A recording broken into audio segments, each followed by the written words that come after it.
चीज होती है, मतलब जितना हम खुद को एक्सेप्ट करते हैं ना, जितना हमें एक्सेप्टेंस का भाव आता है, हम अपनी कमियों को भी एक्सेप्ट करते हैं, अपनी खूबियों को भी एक्सेप्ट करते हैं।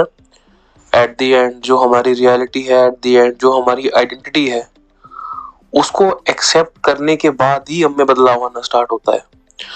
जो इंसान खुद को एक्सेप्ट ही नहीं कर पाता ना, वो आजीवन दूसरों की ही ओपिनियन पे चलता है कि तुझे ऐसा होना चाहिए, तुझे वैसा होना चाहिए। लेकिन जहां हम खुद को एक्सेप्ट कर लेते हैं ना, वहां किसी की ओपिनियन, किसी का आर्ग्यूमेंट मैटर नहीं करता। जैसे आप हो वैसे ही रहो, एकदम रो एंड रियल। बनावटी बनोगे तो लंबा तक नहीं चल पाओगे। जो हम हैं हमें वैसा ही रहना चाहिए। अपनी कमियों को भी स्वीकार करना चाहिए, अपनी खूबियों को भी स्वीकार करना चाहिए। तब जाके थोड़ा सा माइंड ओपन होता है इंसान का।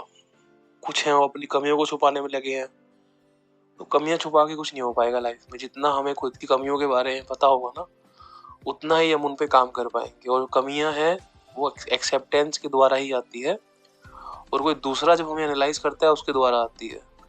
अपने कमियां और अपनी बदबू इंसान नहीं सूंघ पाता, उसको अपने शरीर की दुर्गंध भी नहीं आती, और वो अपनी कमियां भी नहीं देख पाता।